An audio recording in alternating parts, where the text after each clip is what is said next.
December 2. On them has light shone. The people who walked in darkness have seen a great light. Those who dwelt in a land of deep darkness, on them has light shone. Isaiah chapter 9, verse 2. The Bible never disguises just how dark life can get. The scriptures are clear that when sins multiply, when evil is celebrated, when God is left out, darkness ensues. And yet, over and over in the Bible storyline, we are reminded that God is not afraid of or defeated by such darkness. In fact, He makes a habit of drawing near and turning it into light. We see Him drawing near in the 3rd chapter of Genesis. Sin had entered the world.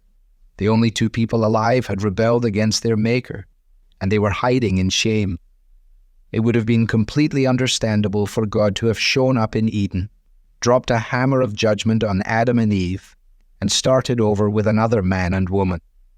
But that's not what He did. He arrived in the garden and asked, "Where are you?" And when He found them naked and ashamed, He provided a covering for them and gave a promise to them. So too with His people Israel. By the time Isaiah began his ministry, there was an established history of the people forgetting God and ignoring His prophets. As a result, they labored under the wicked kings they deserved and found themselves greatly distressed and hungry, leading them to speak contemptuously against their king and their God.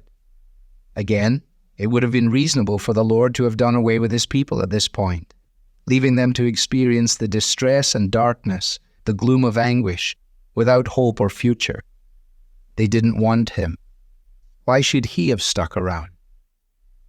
But the next chapter begins with a glorious reversal. There will be no more gloom for her who was in anguish. The Lord would not leave His people, and He would not allow them to remain in misery. No, for these people in darkness, on them has light shone. The light of grace was breaking into the self-inflicted gloom of sin. Centuries after Isaiah, the people of God again found themselves in anguish. There were foreign rulers over them, and no prophetic word had been heard for many, many years. Perhaps He's really done it this time, the people may have thought. Maybe the Lord has finally had enough. But we know better. We know that into this darkness a child was born. A light shone in the sky, leading to the baby who would prove to be the light of the whole world.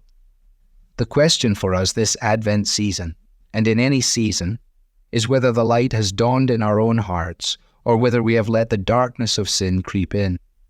The good news of Christmas is that the God of the Bible is the God of grace, who comes into the darkness and emptiness of our hearts to bring His light, His joy, and His peace. Are you walking in darkness today? Whether that is the darkness of your own sin or the darkness caused by the sin of others. God is neither afraid of nor defeated by these things. In Jesus, He has drawn near. By His Spirit, He can bring light to the dark.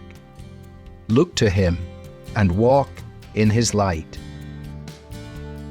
Devotional material is taken from the Truth for Life Daily Devotionals, copyright Alistair Begg, published by the Good Book Company.